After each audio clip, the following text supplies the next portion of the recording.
Adelante, profesor.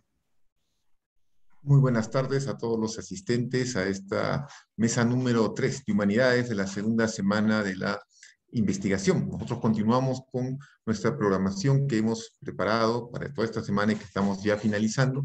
Y el día de hoy vamos a trabajar precisamente vamos a escuchar a 3 distinguidos investigadores y expositores que van a presentar diferentes investigaciones del ámbito de las humanidades. Estamos con el doctor Carlos Trujillo Vera, doctor en Ciencias Sociales, maestro en Geografía Ambiental y Ordenamiento Territorial, maestro en Estudios Andinos, licenciado en Historia y licenciado en Educación en la especialidad de Historia y Geografía, docente principal del programa académico de Historia de la Universidad Nacional de San Agustín de Arequipa, investigador principal en proyectos territoriales, investigador con CITEC, miembro activo de la Sociedad Geográfica de Lima.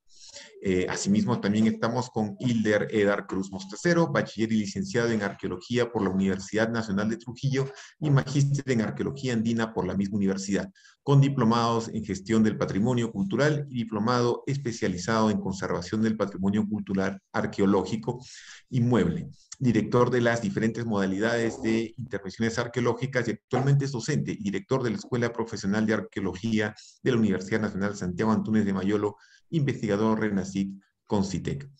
Y finalmente también contaremos con la presencia de don Nicéforo Bustamante Paulino, él es docente principal de la Universidad Nacional Emilio Valdezán de Huánuco, es magíster en Historia, doctor en Ciencias de la Educación, ha publicado libros sobre la nación Yacha, la cultura Chupayu, y se halla en Prensa La Nación Huánuco, especialista en currículum universitario, actualmente es docente e investigador de RENACIT. Sin mayor preámbulo, vamos a dar pase a nuestro primer investigador, que nos va a presentar su investigación sobre transformaciones sociales y espaciales por actividad minero artesanal aurífera en el distrito Mariano Nicolás Valcárcel, provincia de Camaná, el doctor Carlos Trujillo Vera. Adelante, profesor. Muy buenas tardes tengan todos ustedes, a todos los amigos de la red universitaria, por haberme permitido expresar mi investigación. El estudio que yo voy a presentar es parte de un proyecto mayor que es sobre minería, pequeña minería, minería artesanal y herramientas para la salud de la comunidad de Arequipa. En este caso, nosotros hemos centrado nuestro trabajo en una cuenca hidrográfica que viene a ser la cuenca del río Ocoña. Voy a pasar la siguiente imagen. El lugar que hemos decidido se encuentra ubicado en el distrito Mariano Nicolás Valcárcel de la provincia de Camaná, en la región Arequipa. Es una zona que se encuentra en la margen derecha del río Ocoña. Sus características de este distrito son rurales, es una zona de valle, litoral, y fundamentalmente por la actividad minera ha empezado a cambiar este espacio. Inicialmente este territorio estaba conformado por pescadores de camarón, por agricultores de arroz, de camote, en esta parte del valle, y luego empezó la actividad minera, principalmente, primero formal, con una empresa de Oscomiski, que está ubicada en esta quebrada, ¿no? Doctor Trujillo, ¿está compartiendo? Disculpe. Sí, sí, justamente. No sé si se puede visualizar. No. Comparta, por favor.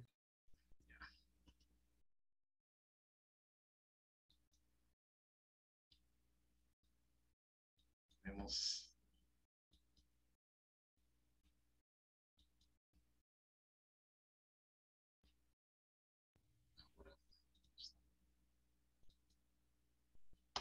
Ahora se puede ver, se visualiza.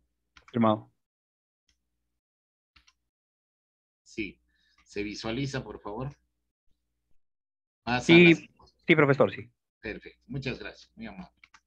Bueno, entonces, disculpando al imprevisto, Señalábamos de que nuestro objeto de estudio es en sí analizar la problemática minera que se da en este sector de Secocha. Este lugar se encuentra ubicado en la provincia de Camaná, en el distrito Mariano Nicolás Balcarce.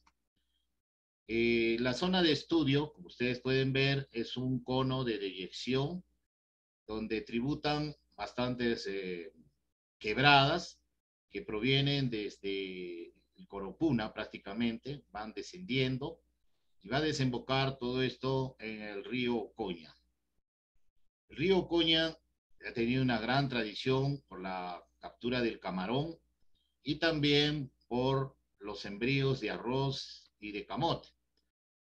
La actividad minera se dio primero formalmente en este sector por la empresa minera Poscomisqui y luego hubo un problema de un huaico en el año 2000 donde arrasó con todas las maquinarias, el campamento y gran parte de los relaves, y todos fueron hasta la parte del río. A partir de ese entonces, la empresa se vio en la necesidad de cerrarla y despedir a muchos trabajadores. Estos trabajadores luego se agruparon y empezaron a explotar este mineral aurífero. Inicialmente eran pocos, pero luego por problemas que ya se van dando en esos tiempos, principalmente económicos, de otras actividades, vieron en el oro una forma de generar economías. Entonces fueron migrando poblaciones de Puno, de Cusco y de varias provincias a este sector. Es allí donde empiezan los conflictos. Pero vamos a ver la forma, relieve que tiene este lugar. Es un valle, en realidad, conformado por formaciones diversas, como el complejo basal de la costa, que es una cordillera muy antigua, que tiene 650 millones de años. Tenemos también el batolito de la costa, la formación Bella Unión y Carabelí. En estas zonas se encuentran en vetas el oro, por lo tanto la explotación es filoniana, o sea, a través de socavones. Aquí podemos ver el contexto, cómo se ubica y cómo el centro poblado, después de ser un campamento minero, ha ido expandiéndose y desarrollando diversas actividades. Frente a ello, nosotros hemos planteado la problemática. La problemática, tenemos altos índices de conflictos en la zona entre los mineros, los agricultores y los pescadores de camarón. Tenemos también conflictos por el problema del territorio, ¿no? La territorialidad. Hay un desorden en la distribución del espacio territorial, altos índices de enfermedad, principalmente las personas que habitan están contaminadas, su sangre tiene mercurio, de acuerdo a los estudios que se han hecho, y también de fuentes que hemos utilizado. Tenemos procesos migratorios temporales, ausencia de empleo y trabajo, nos hace llegar a estas zonas, y también las políticas de desarrollo centralistas. Entonces son varios factores que han intervenido en esta problemática. Esta problemática la hemos dividido en tres sectores. Primero vamos a ver lo social. En el tema social tenemos la falta de crédito. Como las personas que vienen a laborar en esta mina son informales, entonces no están sujetos a crédito bancario, por lo que requieren prestamistas que a veces les cobran mayor cantidad de intereses. Segundo problema que vamos a encontrar es la trata de personas, trata de blancas. Esto ha sido recolectado a través de fuentes documentales, por ejemplo, los periódicos, tenemos información de la Defensoría del Pueblo. A su vez también hemos podido asistir a las zonas de trabajo de campo, hacer encuestas y también nos hemos utilizado las imágenes satelitales. También se puede ver que hay consumo de alcohol, hay conflictos domésticos, hay mucha violencia familiar y también hay accidentes laborales, ¿no?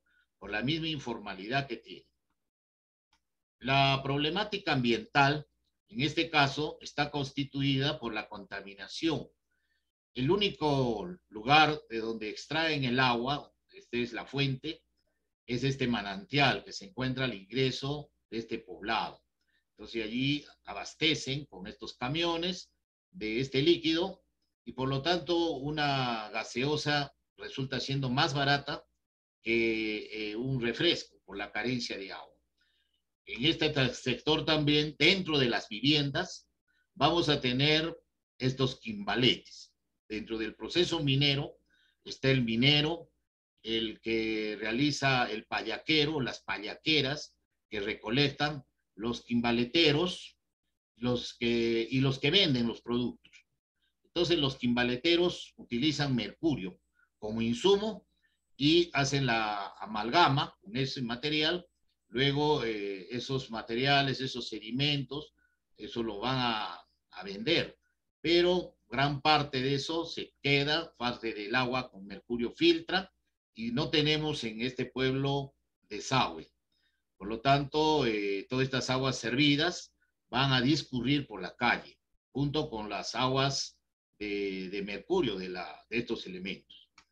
Esta es la problemática, entonces hay una exposición directa también, porque estos trabajadores no utilizan ningún tipo de implementos de seguridad. Lo hacen con su ropa usual, cotidiana, los niños igual, entonces se exponen a la presencia del mercurio. El otro problema que tenemos es el territorial. Hay un hacinamiento de la ocupación y el uso del suelo. Podemos observar que Secocha tiene dos sectores. Un sector bajo Secocha, que fueron de los primeros pobladores, principalmente de los del Valle, que han llegado y han empezado a desarrollar otras actividades económicas paralelas a la minería, como es el comercio.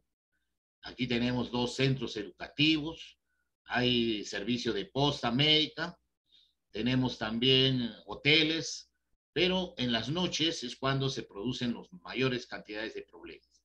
También este pueblo de Secocha es el abastecedor principal para los insumos de la minería. Aquí se vende mercurio, explosivos, también hay ferreterías para los picos, lámparas, barretas, y todo ello se va desarrollando.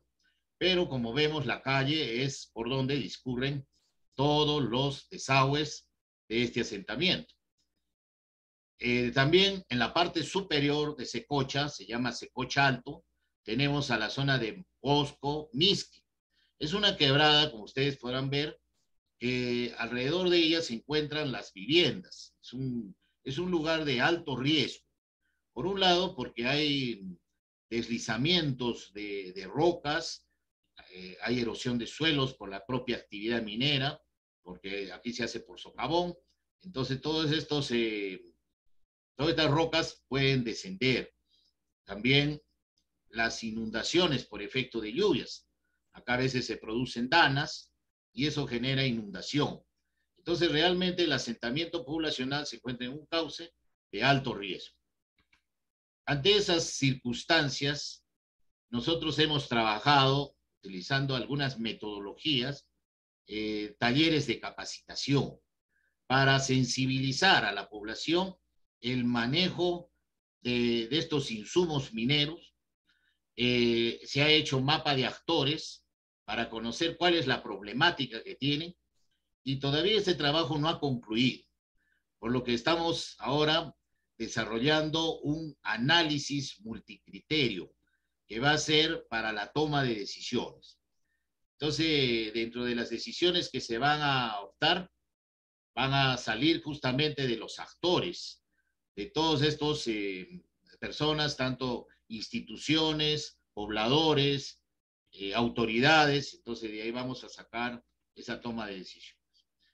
En cuanto a las conclusiones, nuestra primera conclusión es que debido a los procesos migratorios en esta zona minera aurífera informal se ocasionan diferentes problemas sociales.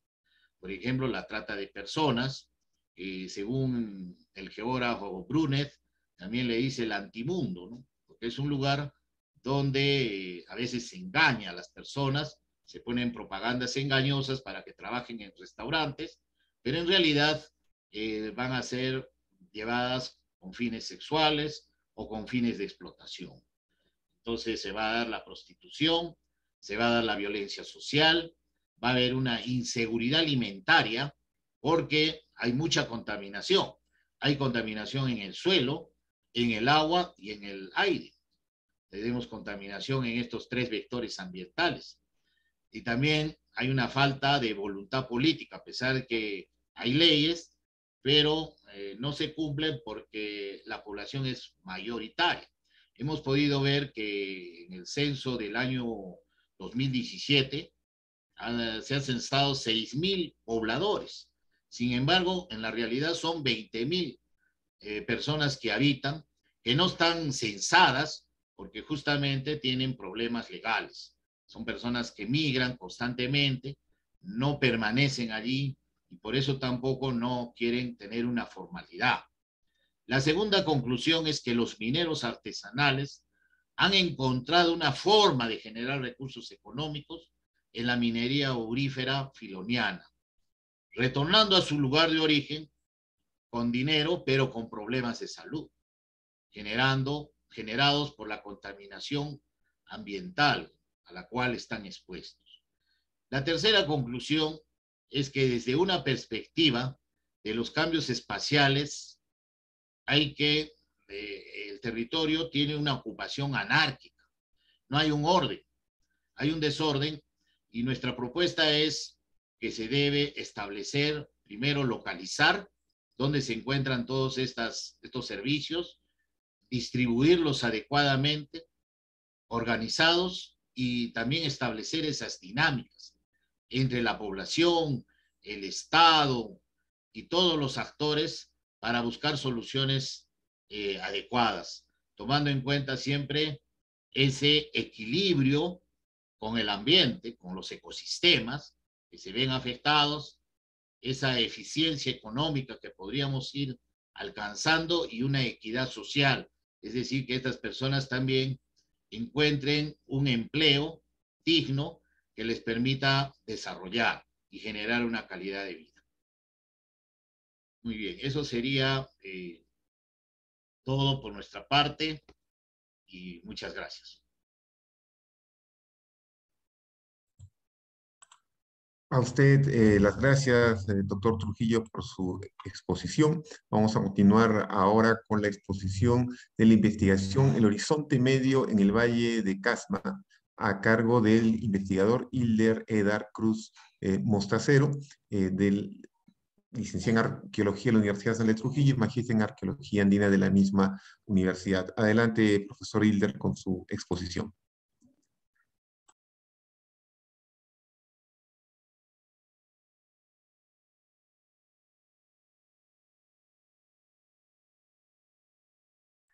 Su micro...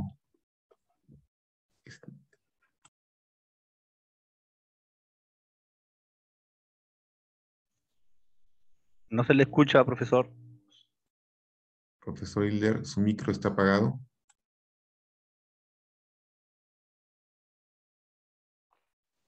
Ahora sí, por favor, ¿me copian? Sí, adelante, profesor. ¿Y se visualiza mi pantalla, por favor, si me confirman? Sí, también. Muchísimas gracias. Bueno, ante todo, el agradecimiento a la Red Peruana de Universidades por la oportunidad, ¿no?, de brindarnos para exponer los resultados de las investigaciones que realizamos los diferentes especialistas, ¿no?, tanto de ciencias médicas, humanidades, sociales, etcétera, ¿no? En esta oportunidad quiero mostrarles el trabajo de investigación realizados en el Valle de Casma, ¿no?, costa central del Perú, ¿no?, en el sitio arqueológico de Palca, trabajo que realizamos en el marco, digamos, de la Escuela de Campo de la Universidad Nacional Santiago Antúnez de Mayolo, de la Escuela de Arqueología. Este trabajo, quiero, antes de iniciar mi presentación, agradecer, ¿no?, al licenciado César Serna, a los estudiantes de arqueología, a los diferentes colegas arqueólogos que me acompañan en la Escuela de Arqueología de la UNASAN, porque gracias a ese desprendimiento de los estudiantes, de los egresados, de los colegas, es que el día de hoy vamos a mostrar estos resultados, ¿no?, de varios años de trabajo de campo en esta zona arqueológica de Palca, un sitio que está ubicado, digamos, en el Valle Grande, a la margen izquierda del Río Grande, que aguas más abajo forma el Valle de Casma, ¿no? Un sitio un poco extenso, tiene casi 3 kilómetros de largo por casi 1 kilómetro de ancho, ¿no? En la ladera del Cerro Cuarzo y el Cerro Castillo, y la cual, pues, gracias a los trabajos hemos podido sectorizar, ¿no? En 3 áreas. El sector 1, claramente de filiación de la época del formativo, de los años 1200 años antes de Cristo hasta los inicios de la era cristiana. El sector 2, con ocupaciones de culturas del intermedio temprano, encontramos evidencias de la cultura Recuay, de la cultura Moche, y el sector 3, que es el que esta tarde vamos a hablar, ya los otros sectores hablaremos en otra oportunidad, que está asociada directamente a ocupación del Horizonte Medio, un periodo marcado por constantes interacciones culturales, ¿no? Sobre todo con ideología foránea de la Sierra Sur peruana, que se conoce como la ocupación Wari, ¿no? Pero que al Valle de Casma llega de alguna manera un poco, digamos, a nivel de influencia que permite fortalecer las alianzas estratégicas de las élites locales para, digamos, controlar este Valle de Casma, ¿no? Y así lo demuestran, pues, estos contextos, ¿no? Como referidos a la área funeraria, principalmente, que tiene este sector 3.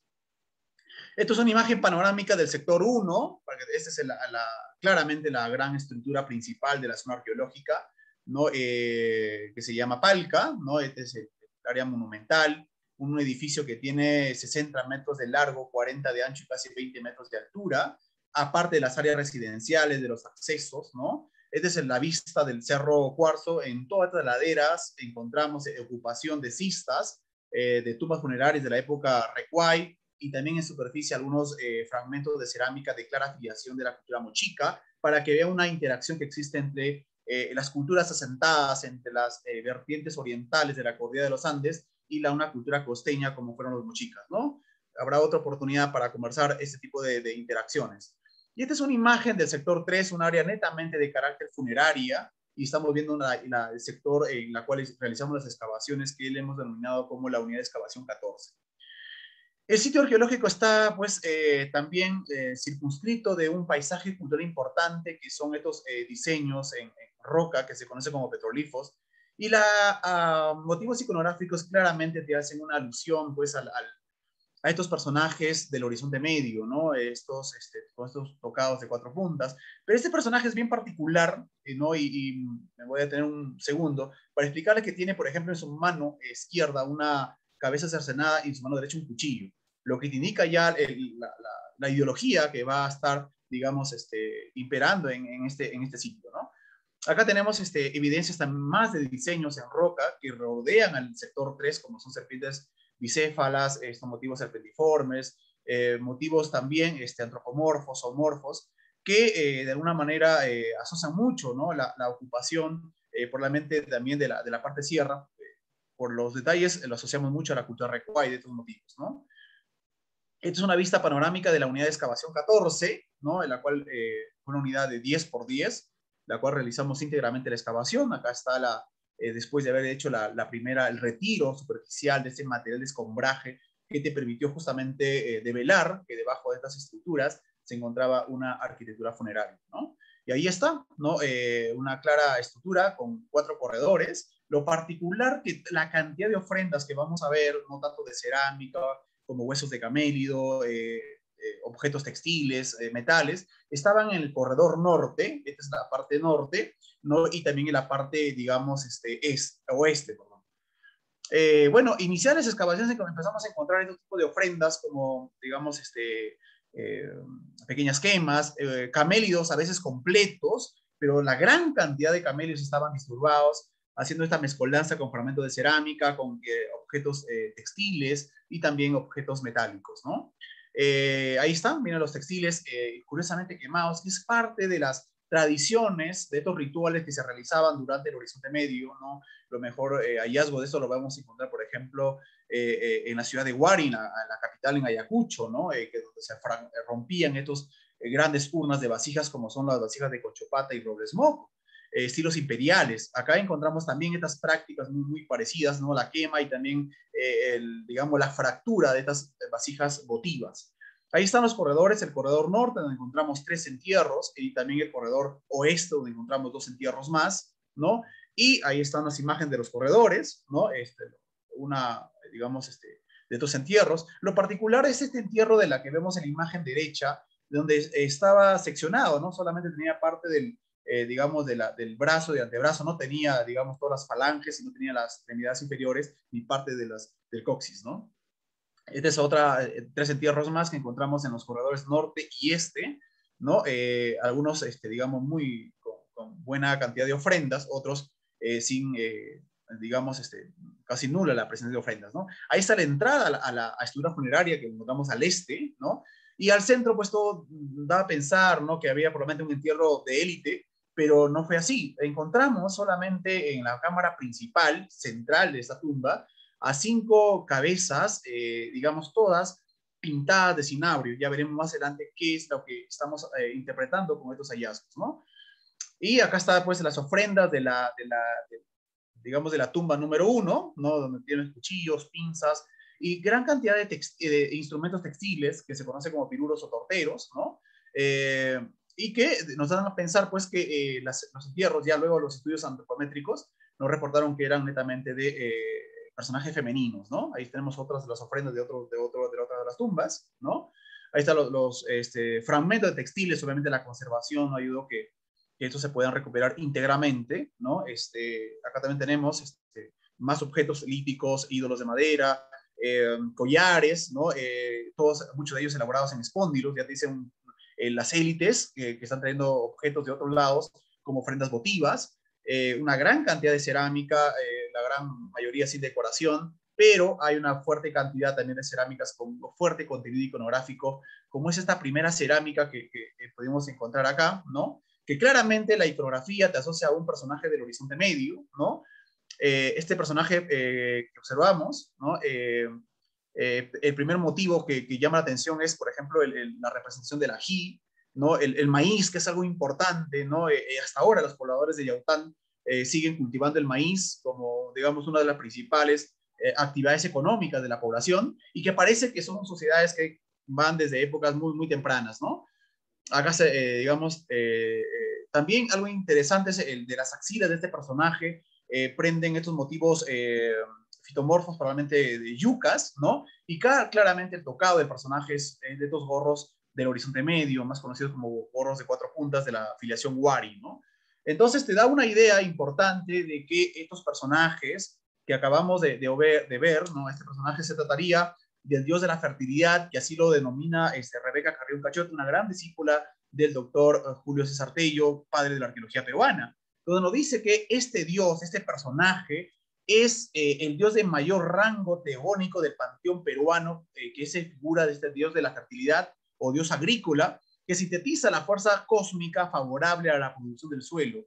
Además que controla las lluvias, fertiliza el suelo, tiene un poder generador, ¿no? Porque justamente todo del entorno circunda pues estos motivos fitomorfos que a la vez forman parte de la economía fundamental de las poblaciones locales, ¿no? Entonces, estamos seguros pues que este personaje, el dios del maíz, ¿no? O dios de la fertilidad, tiene una importante rol en el panteón ideológico, como son que estas poblaciones locales importan esta ideología foránea para mantener, prolongar y sustentar mejor el poder de estas élites locales, ¿no? Es más, los personajes que están, digamos, enterrados en la tumba principal, estamos convencidos que son personajes que de alguna manera tienen un vínculo, digamos, familiar, ¿no? Son élites locales. Ojalá más adelante se haga estudios de ADN para determinar que estos 5 cabezas, que son entierros claramente secundarios, fueron traídos de otro lugar justamente para ser enterrados juntos, y así, obviamente, digamos, como hay un dicho, ¿no? ¿Quién se beneficia con la muerte de un gobernante? Son los vivos, ¿no? Para seguir manteniéndose en el poder, ¿no? Otro personaje de élite que vamos a encontrar, digamos, en estas vasijas, miren acá claramente vasijas muy finas, pero que fueron rotas, que es parte de la tradición o de las prácticas rituales que se realizaban durante el Oriente Medio, ¿no?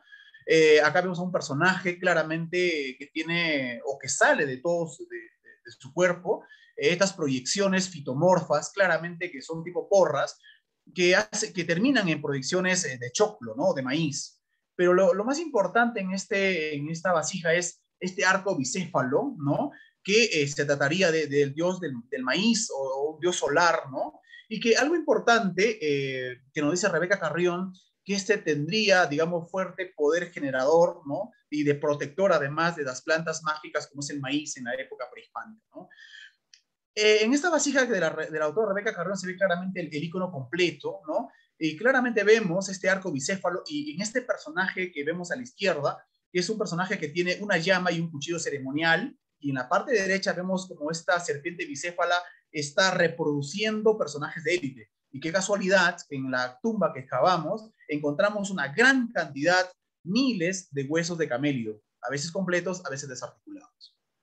Entonces, eso se trataría entonces de estos personajes de élite, como les expliqué hace rato, para, digamos, que son importados de la época Wari, ¿no? O de ideología foránea, pero para sustentar y mantener a estas élites locales bajo un poder y bajo alianzas estratégicas, probablemente también con el Oriente Medio, ¿no? Encontramos otra vasija también importante, que se trata de un personaje que está ahora en actitud de caminar, ¿no? Como observamos, que también tiene proyecciones, digamos, fitomorfas, ¿no? Y bajo un arco, digamos, de motivos, digamos, que están asociados mucho a las olas marinas, ¿no? Como un tema de anexar el cosmos y el mundo terrenal para, pero todos observan el contenido está asociado al tema, digamos, de la fertilidad de las principales plantas que hasta el día de hoy se siguen, digamos, o que forman parte de la economía local, ¿no? Acá vemos a otra vasija, a otro personaje que tiene también en su mano derecha una planta de yuca y en la mano izquierda un tema de maíz. Si asociamos a este personaje, es claramente, digamos, un agente del dios Huiracocha, digamos, de los Waris, ¿no? Pero que acá lo han modificado con plantas que tienen que ver con la economía local, ¿no? Entonces, este personaje se ha denominado como el dios de los mantenimientos, por ejemplo, por la doctora Rebeca Carrión, ¿no? Por el tema de tiempo, vamos a leer, digamos, qué es lo que entendemos y qué es lo que pasó en el Oriente Medio en el Valle de Casma, ¿no? Profundos pensamientos acerca del fenómeno de la producción vegetal están contenidos en los diversos emblemas que ostentan los dioses de la fertilidad. Cada atributo, cada símbolo encierra un concepto significativo dentro de las creencias indígenas. Por ejemplo, los cetros de estos reproducen la cabeza de los sacrificados, convirtiéndose en una herramienta cargada de potencia generadora. De los báculos emanan rayos, como se ha visto, que son símbolos alusivos a dicho poder. También es frecuente la transformación del rayo en serpiente, elemento que simboliza el agua de las lluvias y la fertilidad de la tierra. Los dioses actúan en dos planos, en el celeste y en el terrestre. Los primeros se presentan en el espacio sideral, bajo el gran arco del cielo, adornado con rayos luminosos y vinculados a los seres más importantes del universo, animales que personifican determinados fenómenos naturales y que son auxiliares de dos funciones divinas. Son entes divinos que actúan en el cielo o que gobiernan los fenómenos meteorológicos. Quedarían incluidos en este grupo las representaciones del ser supremo o dios de la tempestad, el dios solar y lunar, las escenas de acoplamiento, etc. Los segundos actúan en la tierra, ayudan al hombre a su actividad primordial agrícola de fertilizar el suelo y asegurar la producción, una mayor producción, ¿no? Otro de los datos importantes, aparte de la iconografía presente en la cerámica registrada, es el contexto. Todas las vasijas estuvieron asociadas a una gran cantidad de huesos de camélido, por lo que dentro de la concepción andina, los dioses ofrecían abundancia de recursos a cambio de sacrificio. Cronistas y estipadores de idolatrías consignan abundantes noticias acerca de las variadas ofrendas que hallaron junto a los ídolos de mayor veneración y sobre los sacrificios de llamas y de otros animales. En las grandes ceremonias religiosas que se realizaban, había llamas exclusivamente destinadas al sacrificio, que se seleccionaban de acuerdo al color y a rasgos especiales, como el de tener mayor número de patas. En las ceremonias petitorias de lluvias, se inmolaba una llama negra y en la fiesta del Caparraimi o Inti Raymi se sacrificaban más de 100 llamas, como lo reporta la doctora Carrión.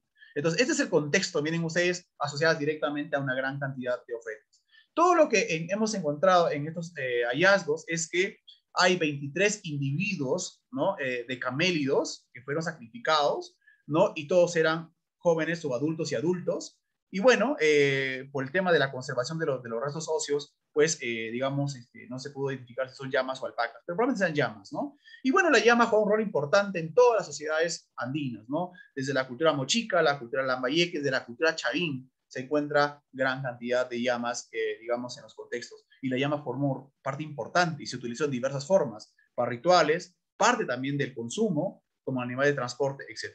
Sin antes, quiero agradecer a los estudiantes de arqueología de la UNASAN y a la Red Peruana de Universidades por la oportunidad de mostrar mi investigación. Muchísimas gracias. Las gracias al doctor Hilder Edar Cruz Mostacero. Vamos a continuar ahora precisamente con el investigador Paulino Nicéforo Bustamante Paulino, quien va a exponernos lo que es la investigación La Nación Huánuco. Adelante, profesor, por favor. ¿Se visualiza, verdad? Sí, se visualiza. Bien, buenas tardes con cada uno de ustedes. Desde ya expresar mi felicitación a los ponentes que han hecho en esta tarde su disertación. Bien, la Nación Huánuco es un pequeño proyecto que forma de un macroproyecto que en el 2005 se trabajó en Huánuco para estudiar las nacionalidades autóctonas de Huánuco. Como efecto de esto, en el 2006-2007 se publicó el primer informe denominado Nación Chupaicho, en la Asamblea Nacional de Rectores, que estuvo a cargo de Wilfredo Capsoli Escudero, en el libro Mapa Cultural y Educativo del Perú. En el 2009 se hizo el segundo informe, denominado la Nación Queros, que la revista de investigación valdizana publicó en un artículo. Y en el 2015, el tercer trabajo, que forma de esto, se publicó La Nación Yacha, Territorio, Historia y Cultura. Es un libro grande de más o menos 400 páginas. Y bueno, y el 2020 se siguió estudiando La Nación Quero, que es una revista científica argentina, debe publicarlo en breves días. Y hoy le presentamos lo que es la Nación Huánuco, ¿no? La denominamos nación porque estos espacios tuvieron un territorio, tuvieron una religión, una lengua muy particular, cada uno de los grupos que se asentaron. Este es el territorio huanuqueño que tiene una extensión de 36.850 kilómetros, 2,9 del territorio nacional. Tiene dos zonas, la zona sierra y que abarca 22,012 de kilómetros cuadrados, y la parte de la selva y ceja de selva de 14.857 kilómetros. Está bañado además por tres grandes ríos, o llamada microcuenca, o el Marañón, el Pachité y el Huallaga. La región Huánuco, además, está dividido en 11 provincias, 84 distritos, 5.975 centros poblados. De ellos, 5.949 pertenecen al área rural. Este es un mapa arqueológico que se trabajó en el 2015, se publicó justamente en el libro Nación Yacha, y está concentrado básicamente en las actuales provincias de Guamalíes, 2 de Mayo, Lauricocha y Aruwilca, ¿no? Que es la parte principal, que es precisamente el espacio donde se asentaron la nación Huánuco. Y una parte importante también en el Valle del Huallaga, que es otra microcuenca muy importante del escenario. Bien, nuestro objetivo fue comprender la importancia histórica de la nación Huánuco, ¿no? Cuál era su trascendencia, qué aportes hicieron y por qué, siendo una nación tan importante, una cultura tan importante, es olvidado por la historia nacional y regional en particular. Y rescatar sus principales aportes culturales que perviven y en el antiguo escenario de los huanucos, y sobre todo valorar la trascendencia de los microclimas en la vida de los herederos de los huanucos, ¿no? Y este fue los objetivos. Para el efecto recurrimos básicamente a la fuente documental. Se tuvo la heurística como para la parte documental, para hacer el estudio, revisión bibliográfica fundamentalmente, y para la interpretación de eso, la hermenéutica y la técnica de fichaje, ¿no? Se visitó los repositorios como el Google Académico, y Archivo General de Indias. Allí se trabajó durante el 2016 y el 2017. El Archivo Regional de Huánuco, que posee importantes vestigios documentales sobre estos títulos, los títulos comunales, que fue otra fuente que recogimos, porque sobre la nación Huánuco no había mayores evidencias después de las crónicas y las visitas que realizaron Íñigo de Hostiles Zúñiga en 1562 y Juan de More en 1549, ¿no? Y Miguel de la Serna en 1549 en la zona de Guamalíes, que eran los documentos que conocimos, aparte evidentemente de la crónica de Felipe Guamán Poma de Ayala, ¿no? Que era el primero en indicar sobre esto. Entonces recurrimos a los títulos comunales, que ciertamente muy silenciosos se encuentran en las diversas comunidades de origen indígena, o de origen colonial, perdón, y depositarios. De igual manera, se visitó los complejos arqueológicos diversos. En esta zona de los Huánucos hay importantes núcleos arqueológicos, como Tantamayo, por ejemplo, en la provincia de Guamalías, llamado Ichohuánuco. Está Garu, que es en la provincia de Yarohuilca, un importante complejo arqueológico que muy atractivo. Y en la zona de Lauricocha, lo que es Chiquia, Quena y Chinchaycocha, y allí hay un conjunto de espacios arqueológicos que es motivo de estudiar. Bueno, y como material de trabajo utilizamos lo más elemental y sencillo, ¿no? Porque no hemos utilizado sofisticados técnicas, simplemente se utilizó la cámara fotográfica, el laptop, el cuaderno de notas, la brújula, el cronómetro y el altímetro para determinar estas precisiones, ¿no? Porque el estudio se orienta básicamente al estudio documental. Entonces eso es lo que queremos dejar preciso, ¿no? En los resultados, ¿no? Algunos hechos, ¿no? Lo que hemos encontrado en este escenario, en el largo proceso de presencia del hombre en los Andes, ¿no? Huanuqueños, tanto en Lauricocha, en la cuenca del Nupe, en las alturas de Guayguash, en el otro lado en Queropalca, que está el río Carahuacocha, y también en la zona de Aguiliquín, que está en la cuenca del río Nupe. Una de las características fundamentales de la topografía huanuqueña es ser accidentada, ¿no? Cuando uno visita Huánuco, se da con la sorpresa de que es una zona casi desértica, la parte de la sierra, todo seco, y entonces uno se pregunta dónde está la producción agrícola de Huánuco, la producción. Precisamente está en los nichos ecológicos, ¿no? Huánuco encierra un conjunto de nichos ecológicos que le permite la producción interna y externa también, ¿no? Huánuco produce para el escenario nacional. También allí se detectó algunas tecnologías nativas en función a las exigencias de la naturaleza y los pisos altitudinales, ¿no?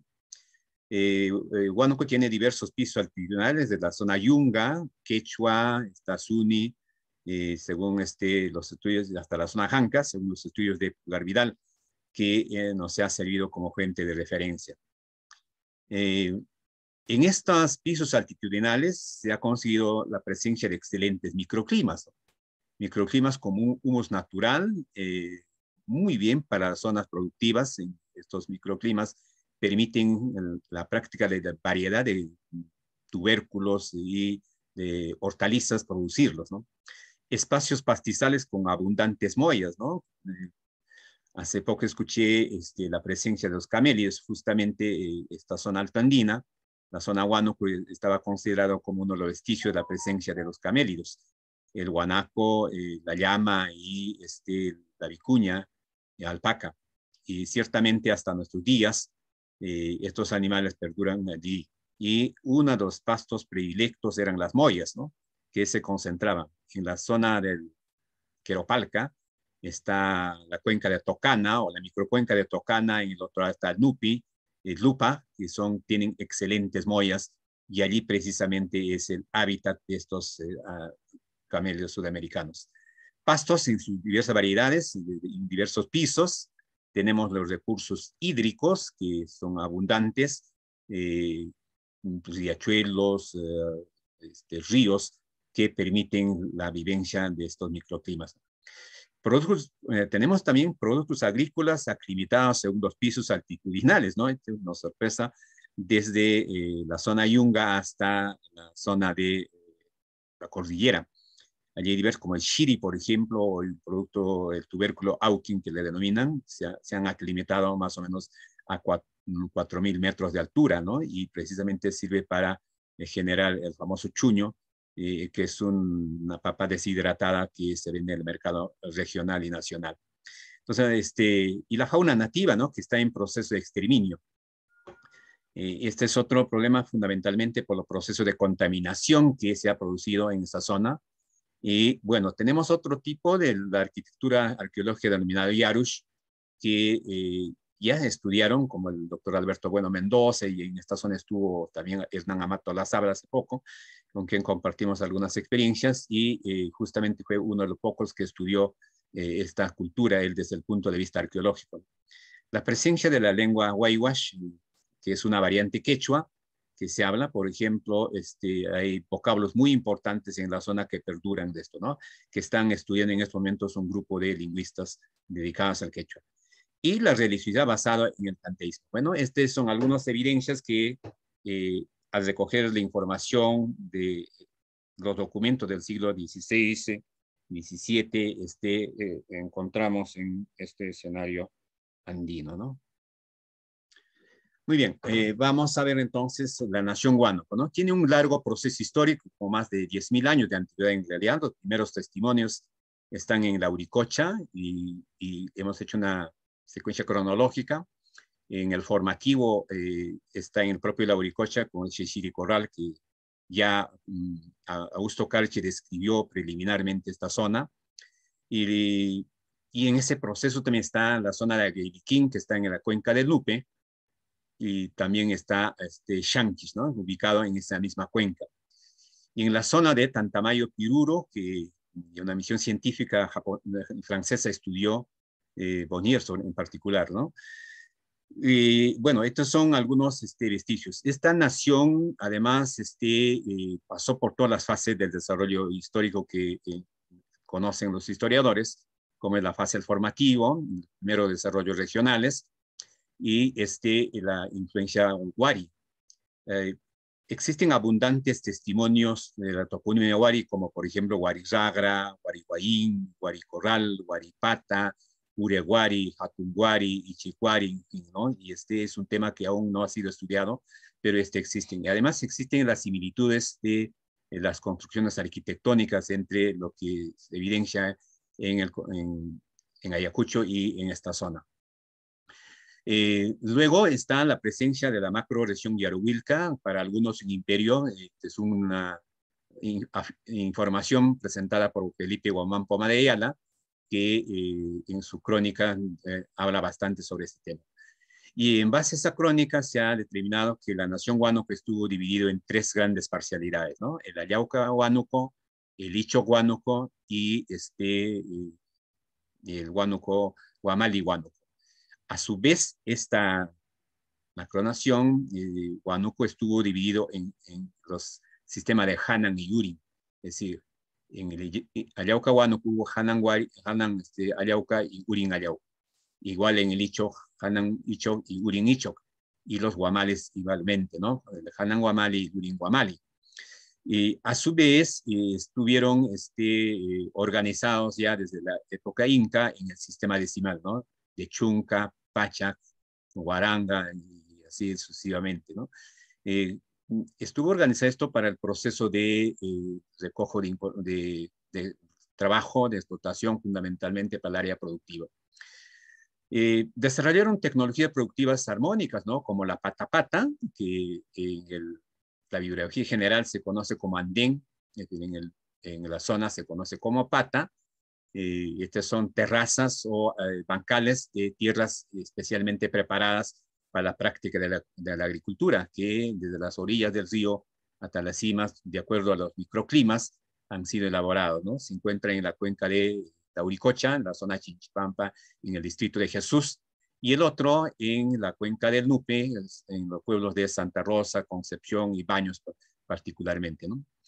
Hay un hecho importante que es la guayunca, que es otra tecnología que se ha quedado como perviviente. La guayunca es maíz amarrado de las pencas y a manera de un racimo de uva, y están colgados en la fachada de las casas para la secación o la deshidratación correspondiente. Y la guayunca puede durar 4, 5, 6 o 7 años, ¿no? Entonces fue un proceso de preservación. Igualmente la pirua todavía se sigue utilizando.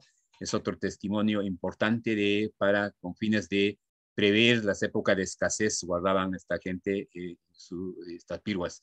La rawai, bueno, que es muy común. El liku era un sistema de almacenamiento de productos o algo así como la refrigeradora, ¿no?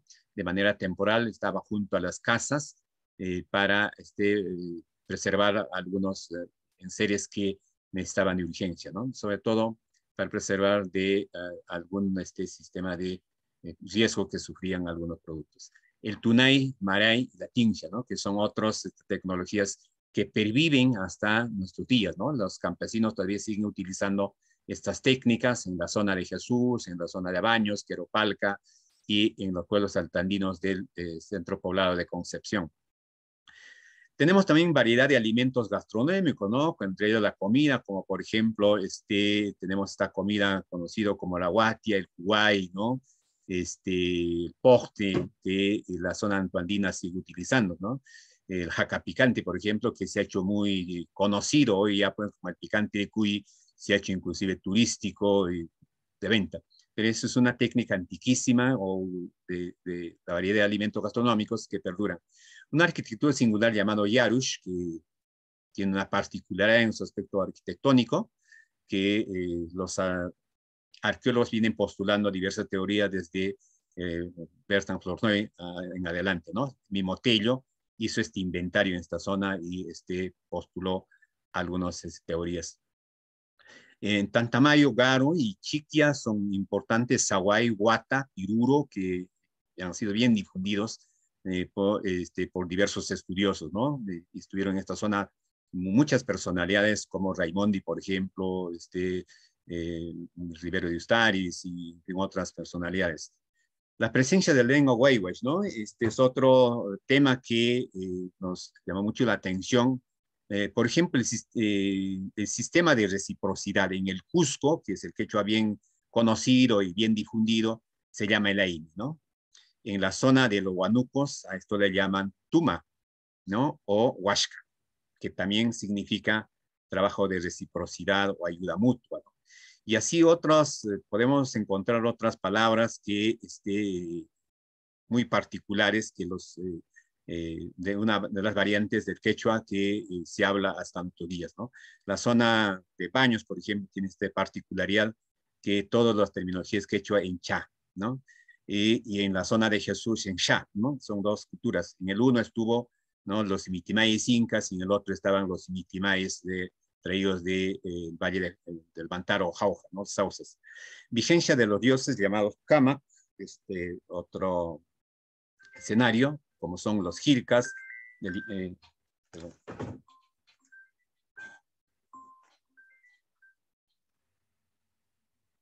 perdón, disculpen. Bien, los dioses llamados Kama, como son los jircas, el Yerupajá, por ejemplo, el Waiwash, el Jirishanka, el Guamash y los poderosos Wilcas, ¿no? Ahí hay 4 o 5 hermanos Wilcas, por ejemplo, que juegan un papel importante en la conducta, en la actitud, en la forma de vida, en la creencia de los habitantes de la zona de Jesús, de Cauri, de la zona de Baños y ciertamente los pueblos que están asentados en la zona de la provincia de Los de Mayo, ¿no? Como La Unión, Ripán y Rondos. Ahí hay una zona importante, Huagrahuilca, que es un dios poderoso, muy importante, que es reverenciado anualmente en la zona de Jesús. Huinahuilca está ubicado en la zona de Jesús. Durante la visita de los extirpadores he visitado varias veces este complejo arqueológico y fue destruido parte del observatorio que estaba en la cima del cerro, ¿no? Que pertenecía en ese entonces a la nación Yacha, y la nación Yacha se ocupaba del estudio de la astronomía, del estudio del periodo del sembrío, la sequía, las inundaciones, y bueno, fueron destruidos, ¿no? Con el argumento de que eran los brujos o estaban endemoniados. Auquihuilca es otro que está ubicado también entre Jesús y Lauricocha. En Lauricocha, Jesús y Cauri es otro centro reverenciado por los visitantes y y la gente común que vive en ese entorno. Antahuilca está en la zona de Margos, que está donde está el complejo arqueológico del Garu, y allí las personas cada fin de año, en el mes de noviembre, a fines de noviembre hacen la peregrinación para dar alguna pleitesía, algún regalo a Antahuilca, ¿no? Y depende de las bondades de Antahuilca, el éxito, el fracaso de la agricultura. Y por tanto, este cerro cumple un papel tutelar en esa zona, ¿no? Y que los campesinos aún lo siguen reverenciando y creyendo hasta nuestros días. Los Guamash, ¿no? Es otro de los dioses tutelares que están posicionados en casi la gran parte de la población de esta zona de los Huanucos, que es un espacio importante que comprende las provincias de 2 de Mayo, Guamalíes, La Huicocha y Yaruhuilca. Y allí están los Guamash, ¿no? Guamash, por ejemplo, en la altura de Cauri, hay un Guamash poderosísimo, muy visitado, y está Guamash en la altura de Chavinillo, que está Guamash en la altura de Quivilla, en la provincia de La Unión, y Guamash en las alturas de Llata, que en cada posición se han ubicado. Bueno, en esos contextos, uno de los aspectos más importantes y trascendentes es la presencia de los microclimas, ¿no? Y estos microclimas, la gente, gracias a la presencia de estos microclimas, practican la agricultura, la ganadería, ¿no? Sin embargo, en los últimos años, estos microclimas vienen siendo objeto de un ataque, diremos, pues, porque vienen siendo envenenados sistemáticamente. Como ustedes comprenderán, durante el gobierno del expresidente Alan García Pérez, hubo programas de agua y desagüe para toda la población, servicios de energía eléctrica, bueno, pero lo cierto es que efectivamente este programa de agua y desagüe llegó a las diversas comunidades. Casi todos los pueblos de estas cuencas del Nupe, de Carhuacocha, de Mumungia, de Lauricocha y todos los pueblos que están ubicados se beneficiaron de esos programas.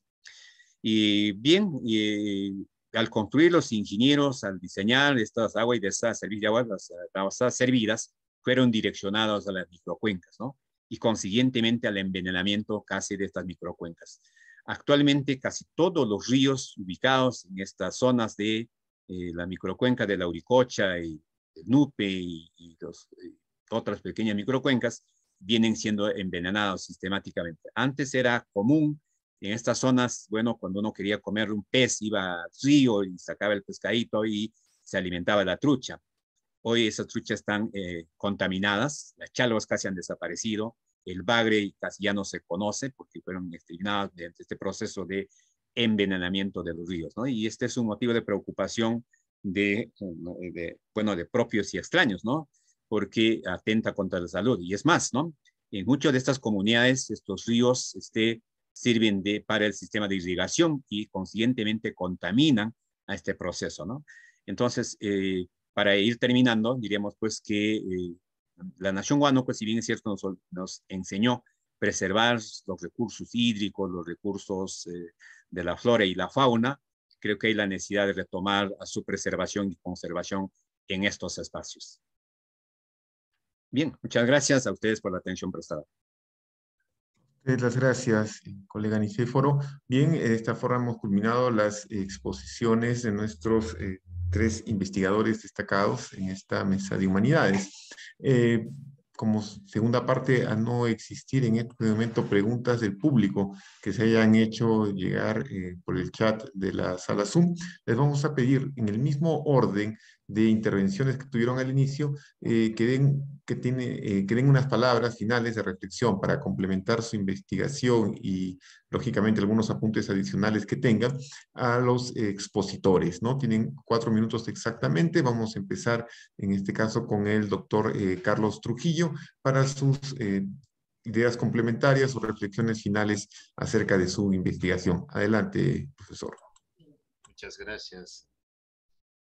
Bien, vamos a dar algunas ideas complementarias a lo que hemos venido proponiendo sobre esta investigación. En principio, este trabajo ha surgido de un conjunto de profesionales. Es un trabajo multidisciplinario que trabajamos en la zona minera de Secocha, ¿no? Donde han participado ingenieros, han participado profesionales de salud, educadores, antropólogos, y en el equipo que yo conformo, pues tenemos un antropólogo, tenemos una educadora y quien les habla. Sin embargo, lo que hemos podido relacionar de acuerdo a ello son todos aquellos impactos que van produciendo estas actividades. A manera de una reflexión podríamos decir que el territorio tiene un componente material e inmaterial. El territorio como elemento material es la parte física, el medio físico, ¿no? Ese medio físico que tiene vectores como es el suelo, el agua, el aire, que nos brindan servicios ecosistémicos. Y que estas actividades, cuando no están planificadas, no están organizadas de una manera adecuada, van a generar impactos y van a degradar los espacios al extremo que ponen en riesgo muchos ecosistemas y que se pierdan, ¿no? Ese es un punto primero. Un segundo es la salud. Nuestro proyecto también está relacionado con la salud, ¿no? La problemática ambiental y la salud. Justamente la salud se va a dar cuando tengamos calidad de vida. Y con estos insumos que utiliza la minería, como es el mercurio principalmente, o el cianuro en otras ocasiones, todos estos van, relaves, van al río. Y en este valle se cultivan productos, por ejemplo el arroz, se produce el camote, hay la pesca de camarón. Cuando se han hecho estudios, aparentemente en la parte superficial no habría contaminación, pero cuando ya se ingresa a los lodos, digamos en la parte del cauce del río, en los lodos, ahí sí vamos a encontrar estos procesos que van alterando este mercurio, convirtiéndose en un metilmercurio que a veces estas especies lo van consumiendo, el bioconsumo, lo van consumiendo y nosotros llega ese producto al mercado y también lo consumimos. Este caso de Secocha no es el único. Tenemos también en otros contextos, en Arequipa tenemos en la provincia de Carabalí, tenemos también en Cayoma, y a nivel del Perú podríamos hablar también de Madre de Dios, ¿no? Son zonas que tienen una gran biodiversidad, pero que lamentablemente se están degradando por una falta de conocimiento, de sensibilidad de la población, porque hay que ver dos aspectos acá. El primero es cómo nosotros percibimos, pero también hay que preguntar cómo percibe el minero, cómo percibe el poblador para la toma de decisiones. Eso creo que sería lo fundamental que podría aportar en esta participación que me han dado. Muchas gracias. Gracias a usted, doctor Trujillo. Continuamos con el mismo orden de intervención, ahora con el profesor Hilder Edar Cruz, si pudiera activar su cámara y plantearnos asimismo sus respectivas palabras y reflexiones finales sobre su investigación. Ok, muchas gracias nuevamente por la oportunidad. Y mi reflexión final es que los trabajos de investigación son importantes, ¿no? Porque permiten de alguna manera dilucidar aspectos, por ejemplo, en el caso de la arqueología, entender todo este pasado prehispánico de que el Perú tiene, ¿no? Más de 10.000 años de prehistoria. Y justamente lo encontramos en estos contextos arqueológicos, ¿no? Que cada día los arqueólogos realizamos a lo largo y ancho del Perú. En esta oportunidad, el equipo, digamos, de la Escuela de Arqueología de la UNASAN, ¿no? Que se viene realizando y hasta ahora se continúa realizando trabajos de investigación en el Valle de Casma, ¿no? Un valle que tiene una ocupación, pues, desde la época del formativo, ¿no? El Valle de Casma es mucho más conocido por la ocupación Sechín, ¿no?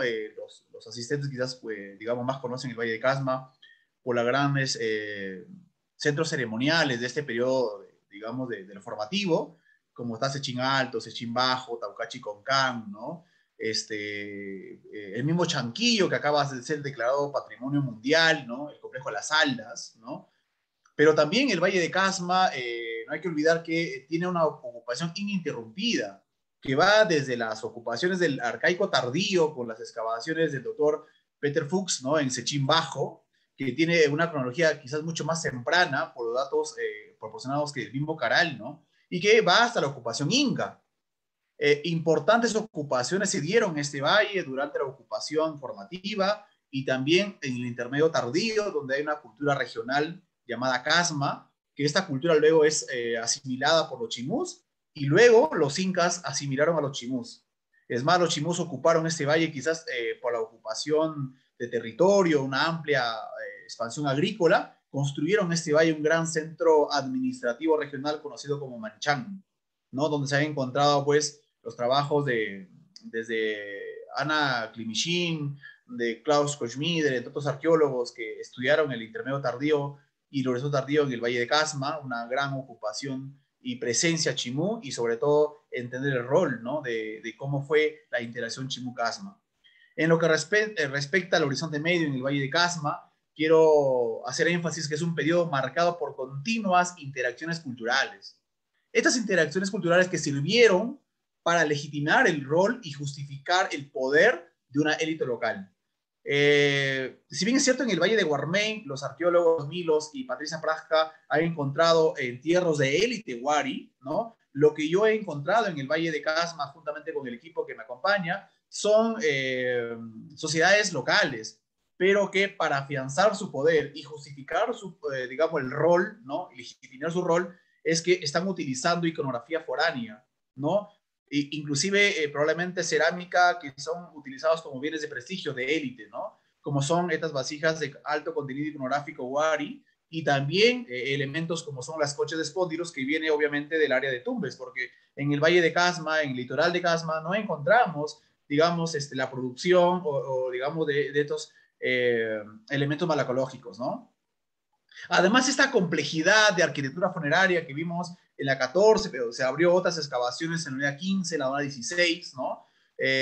Han permitido, pues, entender que cómo la disposición de las ofrendas, el contenido iconográfico de la cerámica, ¿no? Además del ordenamiento, ¿no? De los personajes que están siendo enterrados, todos aparentemente femeninos, ¿no? Nos permiten pues entender estos procesos de integración económica, política, social, además de cómo de alguna manera para justificar su poder están trayendo personajes de otros contextos primarios para ser enterrados en un solo espacio, ¿no? Entonces, como le explicaba, lo que demuestra estas 5 cabezas, ¿no? Pintadas con cinabrio, ¿no? Que lo más probable es que sean de un clan familiar que están, por así decirlo, gobernando diferentes áreas del Valle de Casma, ¿no? Estos contextos demuestran la formación pues, de liderazgos, ¿no? Además, hay algo importante que me olvidaba de entender, son las creencias ideológicas, ¿no?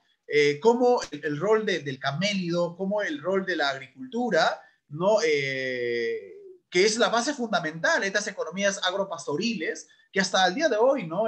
Las sociedades de Casma, las sociedades que se asientan en la cordillera negra, que se así conoce la parte, digamos, de la parte, digamos, occidental del callejón de Huaylas, ¿no? Esta que se conoce como el área de las vertientes, hasta el día de hoy las poblaciones tienen ese tipo de economía agropastoril, ¿no? Entonces, además, no hay que olvidar, pues, que son sociedades que tienen un constante intercambio, un constante control interzonal, digamos, intervalle, ¿no? Se nota claramente la interacción de las poblaciones que están en el Valle de Casma con las que están sentadas en el Valle de Santa o que están al sur en el Valle de Guarmey, ¿no? Entonces, todo esto, hay roles importantes, ¿no? Que nos permiten, digamos, asumir que son poblaciones locales, pero que están afianzadas en una ideología foránea, ¿no? También es importante indicar, ¿no? Que este valle se ha caracterizado por bastante, digamos, alianzas, constantes cambios culturales también, ¿no?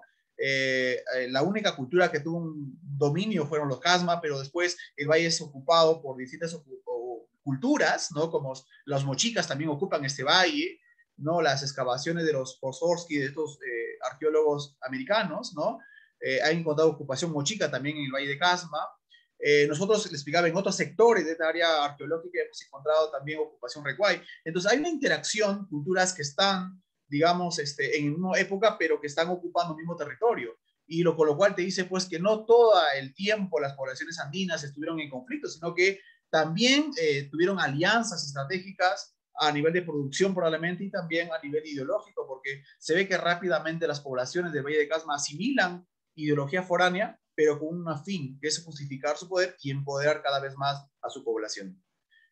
Yo sin antes quiero culminar mi participación agradeciendo nuevamente a los organizadores, a la Red Peruana de Universidades y a la UNASAN por haberme, digamos, al área al vicerrectorado de investigación por haber permitido, digamos, exponer los trabajos de investigación que realizamos en la Escuela de Arqueología, sus docentes y conjuntamente con sus estudiantes. Ya habrá más oportunidad más adelante para seguir exponiendo los diversos trabajos que realizamos, ¿no? En las diferentes épocas. Una de las cuales es la cultura Recuay, que me gustaría en otra oportunidad conversar, una cultura asentada en los Andes ancachinos. Muchísimas gracias a todos por la oportunidad. A usted las gracias, profesor. Continuamos ahora con el profesor Nicéforo Bustamante, con sus palabras y reflexiones finales acerca de su investigación. Adelante. Bien, muchas gracias por este gesto y bueno, primero reiterarle mi congratulación a Carlos y a Hilder, ¿no? Por este intercambio de puntos de vista sobre los diferentes los trabajos de investigación que se han realizado en las respectivas universidades. Bueno, la región Huánuco se caracteriza por haber albergado a un conjunto de nacionalidades. En realidad, acá en Huánuco se desarrollaron muchas culturas locales, como por ejemplo los Yarush, que estuvo ubicado en la zona alta de Huánuco. Luego tuvimos los Panatahuas, que estaba en la parte de la Amazonia, y bien ubicados, lo que es actualmente la provincia de Tingo María, o la provincia de León Choprado, Monzón, la zona de Tingo María. Y estuvieron acá los Huacrachucos, que está en la zona de Huacaibamba, que es un grupo muy importante que contribuyó con el desarrollo cultural. También estuvieron los Yachas, como hace rato les dije, que estuvieron ubicados en la Sierra Altoandina, en lo que es en el valle de en el valle de Lauricocha y entre la provincia de Daniel Carrión, Ambo y Lauricocha. En ese escenario se sentaron un grupo importante de especialistas en conocer lo que es la astronomía, los periodos de sequía, inundaciones, y en fin, ¿no? Estuvieron también en esta cultura otro grupo importante, los Chupaichus, que está ubicado en el valle de Huánuco, lo que es actualmente la ciudad de Huánuco. En ese contexto se desarrolló una nación muy importante y estuvieron organizadas en 4 grupos de 4 curacascos muy, muy privilegiados. Y precisamente sobre eso Íñigo de Ortiz de Zúñiga hizo un inventario muy pormenorizado de esta presencia de cultura. Y el Huánuco, pues, que acabo de describirle en la zona altoandina, de lo que es en las provincias de 2 de Mayo, Guamalíes y Lauricocha y Yaruilca. En ese escenario se ubicaron para dominar básicamente los microclimas, ¿no? Los pisos altitudinales dedicados al aspecto del pastoreo y a la agricultura, ¿no? Que eran la complementaria, pero también además tenían algunos enlaces o espacios de continuidad en otros territorios. En el caso, por ejemplo, los Ichoguamali o Ichoguánuco tuvieron espacios productivos en la zona del Huallaga, ¿no? Y igualmente los de Chupaicho tenían en la zona de los Ichoguánuco espacios, ¿no? De salineros, por ejemplo. O en otros casos, los Chupaicho tuvieron en las alturas de Yarush, que está en la zona de Pasco, espacios salineros, y estos Yarush tenían también sus espacios cocaleros en las zonas bajas, como por ejemplo Tingo María. De tal manera es un mosaico de culturas, ¿no? Que vivió en Huánuco dado la benignidad de los microclimas, los pisos ecológicos. Justamente cuando los incas llegan a este escenario, lo primero que observaron fue esta particularidad, ¿no? Y estos espacios de microclimas permitía el cultivo del maíz. Cieza de León se ocupó en uno de sus pasajes del estudio del maíz, ¿no? Y él narra que en el antiguo Perú hubo 3 zonas maiceras bien importantes, ¿no? El Urubamba en el Cusco, que es una zona privilegiada, maíz de primer nivel, el Callejón de Conchucos en Ancash y Chaupihuarán en Tehuánuco y Pasco, ¿no? Que donde yo me he ubicado. La zona de Chauquiguaranga, Pasco, por ejemplo, la zona maicera más importante, por ejemplo, el maíz para cancha y el choclo, ¿no? Exclusividad. Y seguramente otras zonas igual, ¿no? De tal manera, tenemos pues un vasto aporte cultural de estos pueblos que han contribuido. Lamentablemente no han sido estudiados ni difundidos, ¿no? Estas culturas. En Huánuco que estudió José Barallanos, hizo un pequeño inventario en un libro evidentemente monumental, pero fue solo un inventario referente a las culturas autóctonas, ¿no?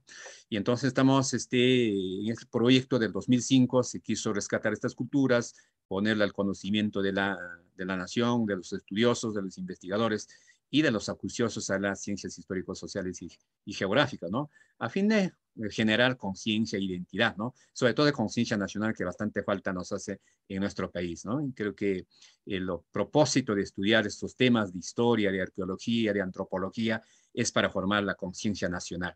Y a eso debemos propender todos. Por lo demás, creo que eso es todo y agradecerle a ustedes, a la Red Peruana de Universidades, por esta magnífica organización y testimonial igualmente a mi universidad por haberme permitido formar parte de este equipo que participó en este intercambio de experiencias de trabajo de investigación, ¿no? Y a ustedes un fuerte abrazo. Muchas gracias. A usted las gracias, colega Nicéforo Bustamante, por su brillante exposición. Bueno, les agradecemos su participación a todos los investigadores que nos han acompañado en esta mesa de humanidades y también les agradecemos su asistencia a todos los que han participado como oyentes de la misma. Por nuestra parte, eso sería todo en la jornada que hemos tenido hasta las 4:30 de la tarde. Les agradecemos reiteradamente su presencia a lo que ha sido esta Mesa 3 de Humanidades de la segunda semana de la investigación que organiza la Red Peruana de Universidades. Tengan todos muy buenas y cordiales tardes. Hasta una próxima oportunidad. Buenas tardes y hasta la próxima. Buenas tardes. Buenas tardes, hasta la próxima.